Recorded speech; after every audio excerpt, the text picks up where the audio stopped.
Propel Fitness Water. With Gatorade electrolytes, zero sugar, and vitamins, Propel hydrates better than water to help you get the most out of your workout and get back to your best self. What propels you? Propel with Gatorade electrolytes. Listen to the heartbeat. Chevy is called the heartbeat of America for a reason. With SUVs made to move with your rhythm. The versatile Equinox tackles your entire day. The spacious Traverse fits your crew and your whole weekend. And Trax brings style with value you can count on. All infused with tech that has your back. So your drive always hits the right chord. Chevrolet. Together, let's drive. When you think about Crocs, you think the classic clog. But did you know there's also a canvas clog? A vegan suede clog? A coastal-inspired style. A style with studs, straps, and lots of sass. Honestly, I could keep going with the surprises. You've got to see them for yourself because there is literally a style for every kind of girl. So do your thing and head to crocs.com or a store near you now. From the Fifth Quarter Studios in Madison, Wisconsin, you're listening to Coach Unplugged. And now, your host, Steve Collins. All right, welcome, Coach. How are you today? Absolutely amazing. I know, summer's ending. Summer's ending. Football's coming around. Baseball's ending up. Hopefully the Cubs make the World Series. No? People actually got back from Chicago. I know. That long ago. I know. People are going, doesn't Coach Collins live in Wisconsin? I know. I'm so confused when I see that hat. Yeah. It's a disease. I just tell people being a Cub fan is a disease.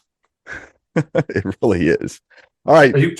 Go ahead. You're not closer to Chicago than you are Milwaukee, are you? No. Milwaukee's 45 minutes, isn't it? No. So I'll tell the 30-second story on this. My dad grew up in northern Wisconsin in the 40s, and the only station he could get was WGN. First of all, there was no brewer, there was no team in Wisconsin, and he got WGN on the radio. So that's what there you go. Yeah, that's what he listened to. And then, it's a disease. You pass it on from generation to generation. Yeah. Like you can't.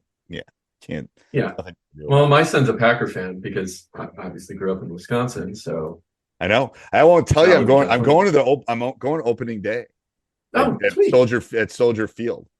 Oh, it's Soldier Field. Yeah. Yeah, they open up on the 9th or something. I know it's going to be awesome. I'm excited. Hopefully one of my players makes the Bears. Jerice Fountain, he's a receiver. So hopefully he makes it. He's kind of been in and out of the NFL, but hopefully he makes it so he can see him play. All right, so today we're going to talk about the 5 keys to planning a youth basketball season. So what's the first one, Coach? We're going to go through these 5 steps. Step 1 is what? Just setting your vision, Framework. Is it? Yeah, framework for your vision. Yeah, and your framework for what do you want to accomplish in the season? And I think it starts with who are you as a coach? Like, what do you believe in? Are you offensive minded, defensive minded? Are you a type of do you run or you like to slow things down? I think it's just important to write that down on paper. Right. Well, and I think it's like I always say it's who, what, where, when, how, but what do you want? What do you want to be? What is your specific vision? What do you want these young women or young men to get out of the season? Because it's different. Maybe a second grader is going to be different than an 8th grader. Right. But what are the objectives? What are the metrics for, is it just that everyone gets to play? Is it that you win your rec league? Is it that, you win more games than you did? Whatever your vision or philosophy is, I think is important to dive into. Because that's going to set the stage for everything else. The drills you pick, right? The offense, the defense, how do you even worry about a press depending on what age group you're in? And then even just as a youth coach, a lot of times you only have an hour practice. What are you focusing on that hour? Right. Well, okay, this is what I'm going to focus on because I already set my vision. I know I only have that. And again, the difference. I'm a youth coach. You're a high school coach. You're going to spend a lot more time than I am going to on this, but just even if going through the extras and writing that stuff down is important. Well, when I would coach my kids, it was like, okay, so I've got 2 practices. I'm gonna have 5 practices before our first game. What do I need to have in? I need to out of bounds play. I need a press break. I need an offense. All of those things on top of making sure the parents know when things are happening. When we're playing, a schedule. The practices maybe will change because there's a snowstorm. Things that happen during a specific season. It's all of those planning things that are, as a youth coach, you're juggling a lot of different things. Well, and I think the one thing I want to highlight what you just said too is that communication to the parents, because if they know what my vision is, then they're not going to, well, we still will yell, but or complain, but maybe a little bit less, because they know, look, I have an hour. This is what I'm going to be focused on throughout the entire season. This is what I believe in. And these are the 3 things that I'm going to teach these kids. Okay. Right. Oh, so you're not, why aren't they pressing? Well, It's not what I believe in. Right. Or we haven't had time to put it in. We haven't, right. Yeah. Right. So they can't complain in the stands as much if they kind of know the direction you're taking the team in. Okay. So that's number 1. Number 2 is tryouts. Tryouts. Yep. Tryouts, evaluations, however you structure yours. And that's hard. Go ahead. I was going to say, if you don't know who you're looking for, because if you don't have your vision set and the type of player a little bit in your head, sometimes we don't have a complete choice, but we do have that. I know in our league, we get a number 1 draft pick. Well, my number 1 draft pick should fit my vision. If he's going to be defense minded, this kid can score a lot, right? Right. But go ahead. What were you going to? No. So what I'm saying is there's 2 different types of tryouts too that I've been through. Like I've been through the ones that I have to run the tryout and I have to evaluate. And then there's the ones that I just get to sit back and, take notes. And so I think you have to, there's so many variables that you have to look at. Can they handle the ball? What kind of teammate? So it's so much, I think it's so much harder when you're running it and evaluating than when you're just evaluating. I don't know. Well, and also what pieces do you need, right? Right. When you're assembling a youth team, and if you do have a draft, sometimes, but sometimes coaches don't. They just, here's your team. You get this, you get what you get. Right. But let's assume that you get to pick a little bit, right? You have some determination on what that team looks like. I don't know about you, but number 1, I'm picking someone who can handle the ball. Period. Yes. Even if they're not a great shooter, the youth level, if they can get the ball across half court, that's a plus. Number 2, I'm looking then and like, okay, I don't care if the kid sits in the corner, but man, he is lights out shooting. Right now, obviously, it's nice to have a ball handler and a shooter, right? That we can do everything, but a shooter, somebody that can play defense really well. And then sometimes there's size, right? You kind of want the bigger kids, but again, that always doesn't work out that way. But a couple of people that can handle the ball, a couple of people that can shoot halfway decent, and then you're going to have your 8th and 9th kid, right? Especially in rec leagues that, hey, they're just there to have fun, and you get what you get, and you got to do the best to turn them into great players. But I don't know what your thoughts are on that. Yeah, and the thing is, it's like I think the factor is like you have to think about so there's actually 3 options, because you're right. You could be given a team, and then how do you make those pieces kind of work? So even if you don't have a tryout, you have to move those specific pieces. But the younger the age, ball handling is number 1. To be honest with you, as they get older, ball handling is still important, but then other skill sets as far as like shooting and passing and strength and knowledge of the game. So I think it's kind of an inverted curve there a little bit with what's important. But watch out for those kids who play soccer, because they're not coming to basketball practice. Sorry, but soccer players always see the court really well. Oh, they're tremendous athletes. Yes. Just in my. I'm tongue in cheek on that one. I just had experiences where I pick them as my number 1 draft pick, but it's also soccer season in the fall, or they're on a travel team. Commitment level is important too, and it's a little bit easier as they get older to kind of figure that out with the parents and stuff too. All right. Well, hold on. One more thought on that is, more and more coaches, I hear this, they're picking the kids based on their parents as well, right? Oh, I agree. Great athlete, 100%. bad attitude for their parents. I'm going to, prioritize that person. So something to consider. I hate to even have to bring that up, but it's true. Oh, it's so true. All right. So number one was kind of the framework. Number two is tryouts. You're figuring out how you're going to run your system. Step three, or the third key, is kind of figuring out like your systems, like your offense, your defense, how you're going to integrate those. What's your thoughts on that? And especially, it's going to be different, obviously, between a third grader and an eighth grader. But what's your thought on that?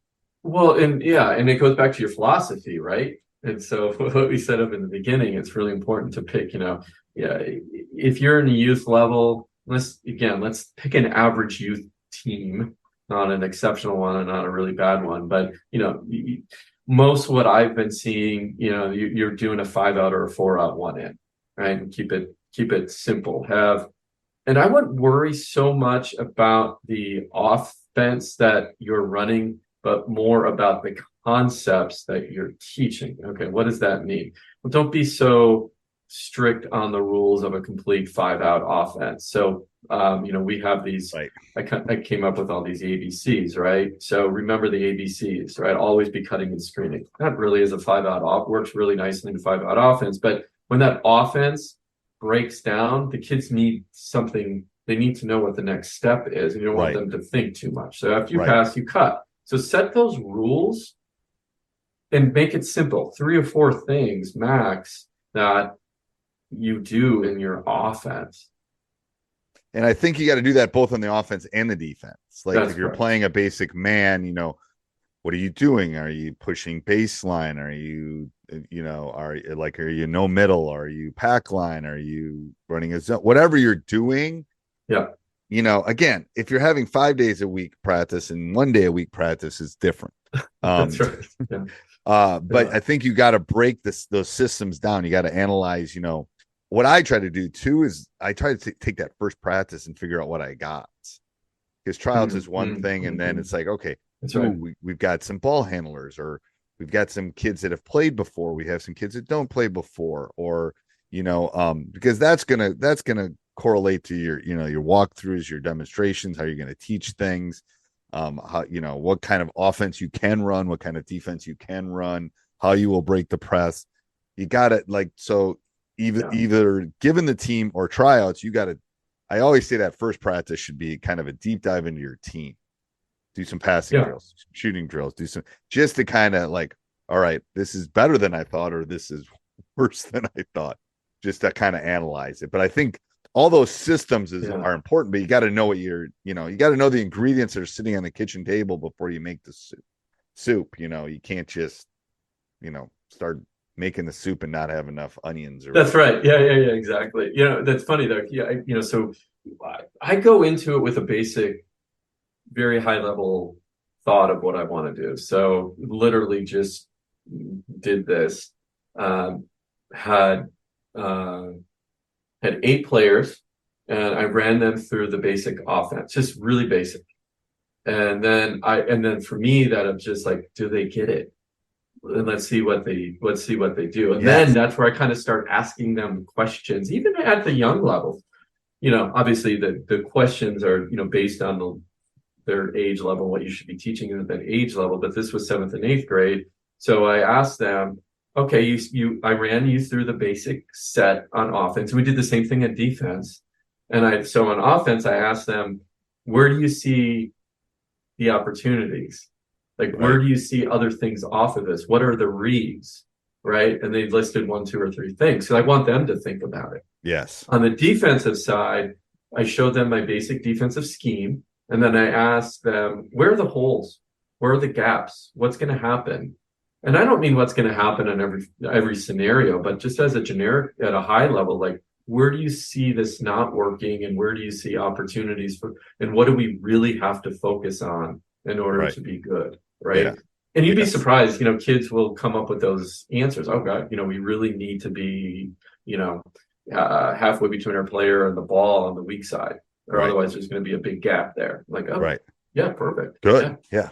Yeah. Hard to do that with a kindergartner, but hard to do that with a kindergartner. Yeah. So when we're talking to you, coaches, we're being teachers 101, coach. We're not talking to the kid that's going to Harvard, and we're not talking to the kid, reading 3 grade levels below where they're supposed to. And you're not going to run an offense in kindergarten. So you're going to run concepts. Yes, that's a whole. After you pass, you cut. That's another podcast. That's right. All right. Number 4. So that was framework, tryouts, offense, defense, kind of your systems. Yeah. Number 4 is probably what we get asked the most often about, which is practice planning. Mm-hmm. I know you're the guru with practice planning. What's your thought on that?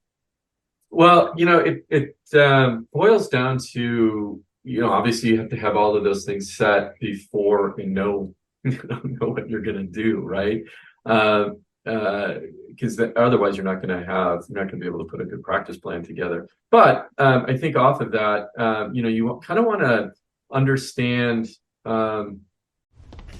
Low energy, unfocused, foggy. You might be dehydrated. Gatorade Zero powders have been scientifically designed to help improve hydration balance in the body. With a clinically proven electrolyte blend and no artificial colors or flavors. Great tasting hydration no matter where you're going. Shop now online or at retailers nationwide. Gatorade, hydrates better than water. Is it in you? Symptoms noted are signs of mild to moderate dehydration. Consult a healthcare professional if symptoms persist. Listen to the heartbeat. Chevy is called the heartbeat of America for a reason. With SUVs made to move with your rhythm. The versatile Equinox tackles your entire day. The spacious Traverse fits your crew and your whole weekend. And Trax brings style with value you can count on. All infused with tech that has your back. So your drive always hits the right chord. Chevrolet. Together, let's drive. Think about the design of think about the elements in a game, right? There's offense, defense, there's transition to offense and transition to defense. And you have to cover all of those 4 things. I love that. Yes. Yeah. And if you cover all those 4 things that's how you should schedule your practice plan. And then within those blocks, then you break them down into drills. Then those drills, 5 to 8 minutes, right? And then you got to back and do I get a 60-minute practice once a week? Do I have 2? Do I have a 90-minute practice? Whatever it is, then you can time those appropriately. And this goes back to your philosophy. Well, you know what? I'm a big transition to offense guy, so I'm going to spend a little bit more time on that, right? So I'm going to have more minutes spent on that. Or I'm a really big defensive person, so I'm actually going to spend more time on defense than I am on offense. Does that make sense? It does. It's and there's a nuance to it a little bit. There is. Yeah. There is. Because, and I think that coaches take it for granted too. Like the practice plan is the most important thing you're going to do all season. It's unbelievable. From a teacher, from someone that's taught for 36 years or whatever. I lost count, to be honest with you. But it's like if I don't have a lesson plan, I don't know what I'm doing. Right. It's bad news, man. Like, and I'm teaching, 17, 18-year-olds. It's like I got to have a plan. Like that's right. What I'm, and I'll give you a hint on practice planning for the youth coaches that are listening. It's better to have more than less. That's right. Because I can always do it the next practice. I can always do it the next class period. I can finish it tomorrow. But the worst is when you get done with everything you have planned with 20 minutes to go in class. Or I would say is, something isn't working. Right. And you're into it 2 or 3 minutes. You're like, okay, this is on me. I need to go back to the lab and figure this out because it's not translating. They're not getting it. I better have something else in that spot, right? Right. Yeah. Right. Yeah. And it's better. It's like I always come in with a couple shooting drills, or I always come in with a couple things because it's I hate to use the word pivot, but you got to pivot. You got to monitor and adjust. You got to monitor and adjust is what I learned. I learned Madeline Hutter when I learned teaching. You got to monitor what's going on and then you got to adjust it. And both of those things happen. All right. So that was number 4 is practice planning. Number 5, the last one, It's kind of game management. And you know, I think of game management as before the game, during the game, and after the game. What's your thought on that, Coach? Yeah, no, absolutely. I think all of those are three very important keys to having a successful season and managing the game correctly. You know, it's funny, my team, the last youth team I had, I said, hey, show up an hour before the game. They all kind of groaned at me a little bit, and I'm sure the parents were probably in the background groaning a little bit too. But two things I knew. One is they still were going to be late, right? So if I said show up 30 minutes before the game, then they're showing up 15 minutes. So if I at least said an hour, they'll at least show up 45 to a half an hour before the game. Right. That was important, not only for me, because then I knew how many people are actually going to be playing that day, but also for the kids. It settles them. It does. They get those pregame jitters out prior. They get time to be with their friends and talk, and I get time to communicate and maybe work out any last minute questions. Right. A lot of lessons taught in that pregame. Oh, right? It's the warm up. Well, first of all, physically, it's important. From someone that's getting older, it's like I got to loosen. Don't put your whole body in this. I got a little plantar fascia walking to the red line and to jump on the L's. Like I walked in my sandals. I should not have done that. I'm stretching my plantar fascia or whatever it is on the bottom of my foot. But anyway, but you got to stretch. It's like all that. I think it's important physically. I think it's important mentally. I think it's important for the coaches. All of that. You know, it's more of that connection. And then that leads into the game part of it. That's right.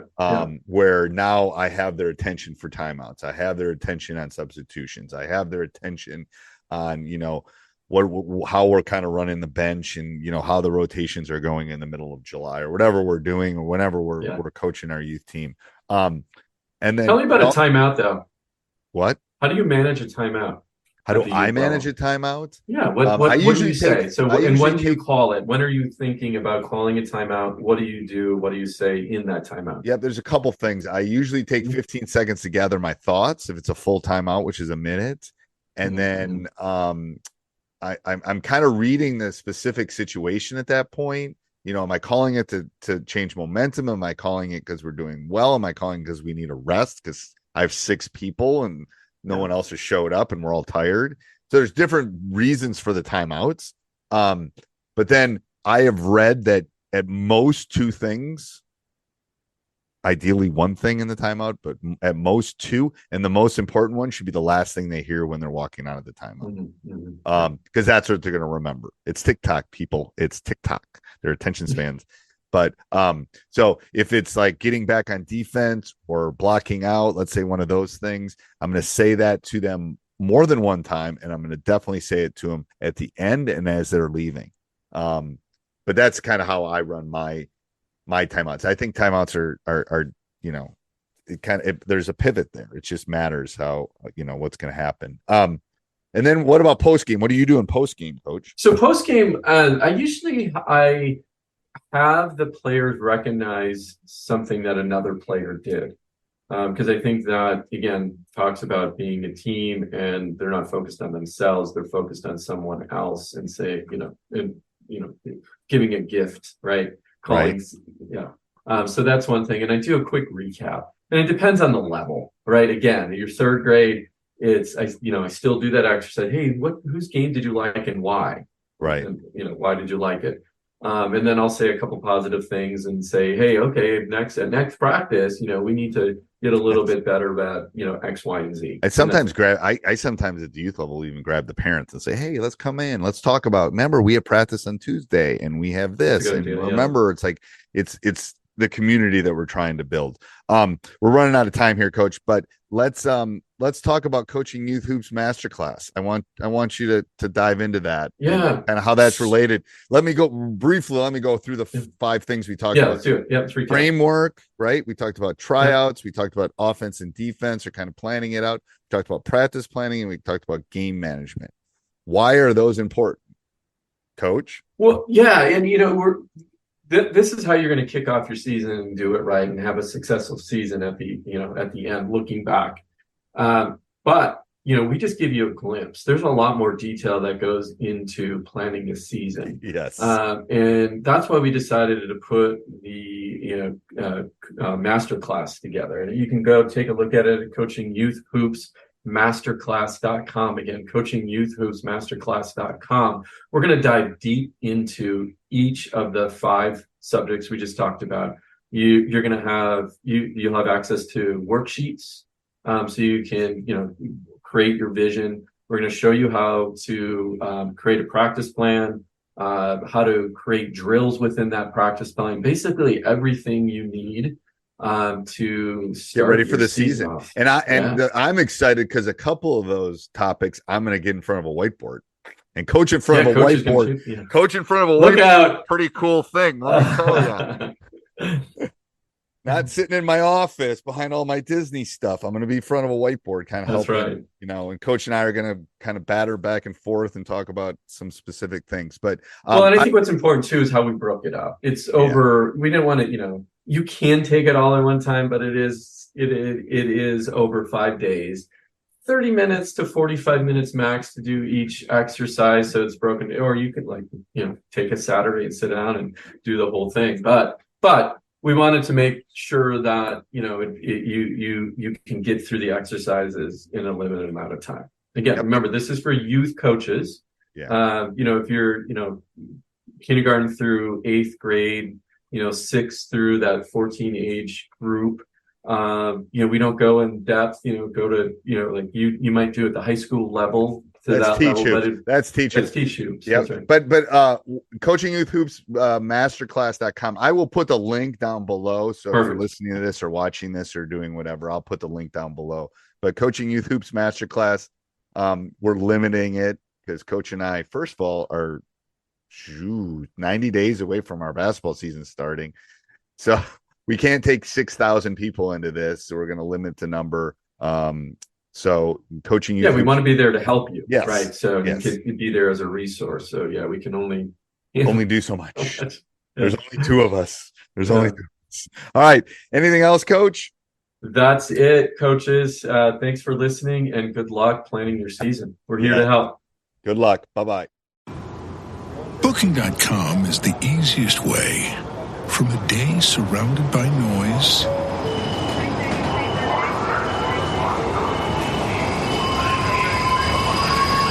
to a stay surrounded by nature. That's nice. Go on, book it. It's easy. Booking.com. Booking.yeah.